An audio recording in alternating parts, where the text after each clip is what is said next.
3 ways to not connect well with others.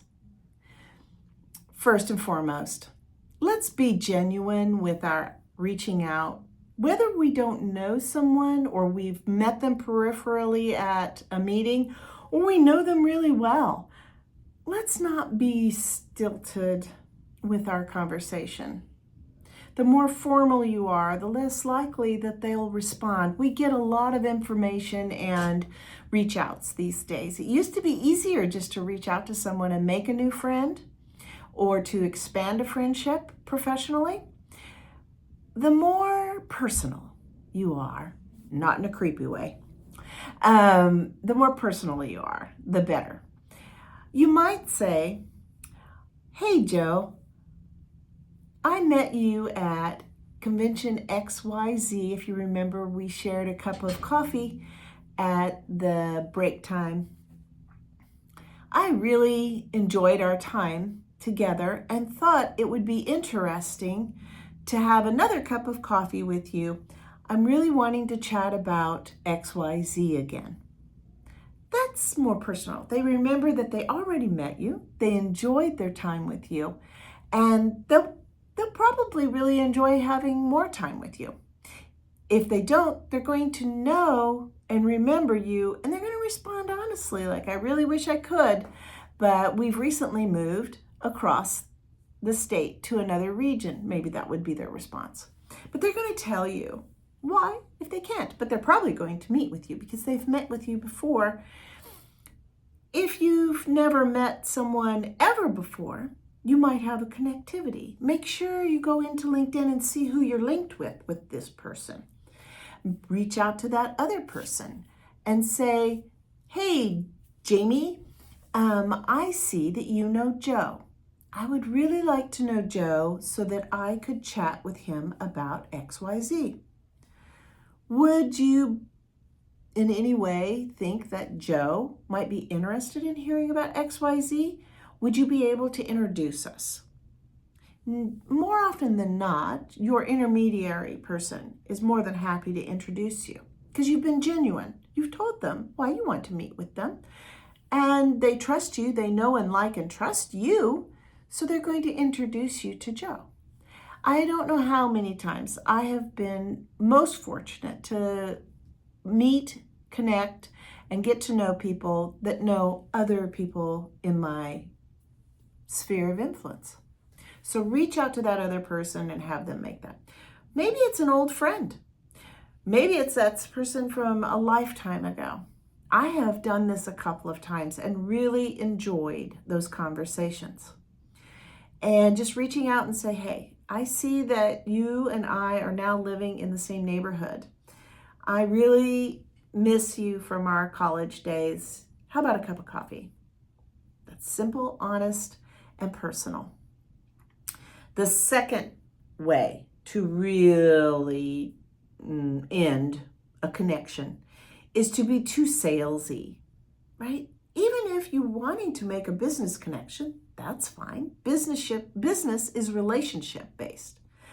Be relational. Don't be salesy. Sometimes I think we're salesy, whether it's for nonprofits or for-profits, or if we just are doing a sideline hack.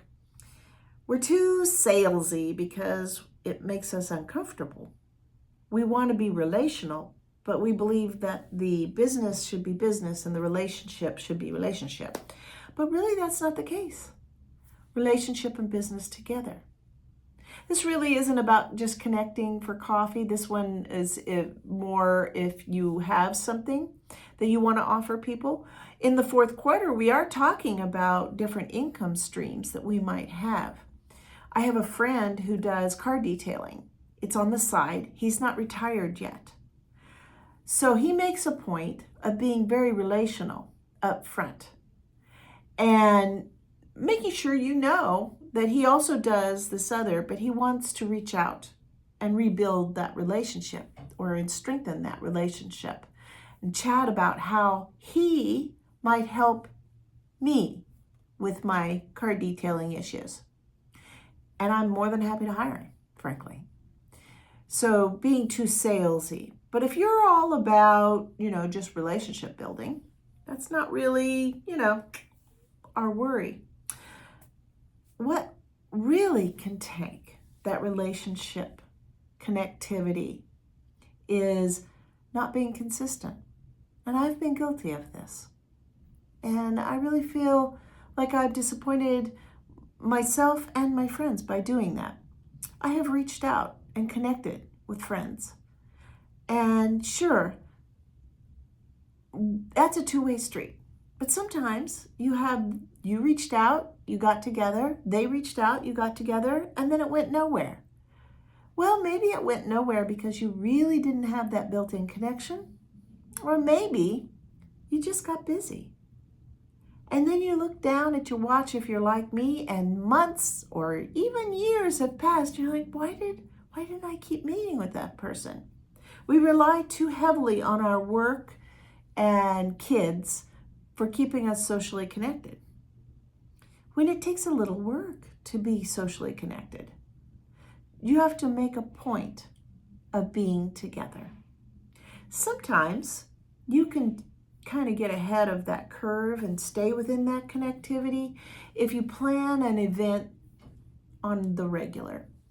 Every single month on the first Tuesday of the month at 5:30, our group of friends gets together at the pub. That would be a great way, right? To stay connected with a couple or three people. And even if, say it's a 4-person group, 2 of you can't make it, 2 of you can make it. And once in a while, it won't be good for anybody. But on the regular, in general, you're going to have probably more times than not, you're going to have that regular time together. I know people who do the fantasy football for that specific reason. I know other folks who do poker nights for that specific reason, and bunco. But sometimes you just want to meet new people or gather old people together. So make it consistent. I have a friend who has coffee once a week with someone. And they will reach out frequently, but sometimes they reach out to new people. And sometimes they reach out to their regulars that they have coffee with once a week. And it seems to work very, very well for them. And they have consistency. I also know that if I want to have a chit chat with that person, I know that their regular coffee day is a great day to do it. And I'll send an email out and say, are you having coffee with anyone in the next couple of weeks? Because I'd sure like to visit. I really miss you. So, consistency. If you're not consistent, you're not going to connect. So there you go. 3 ways to not connect with people. I hope you're able to dodge these negative ways of connecting. Have a great day.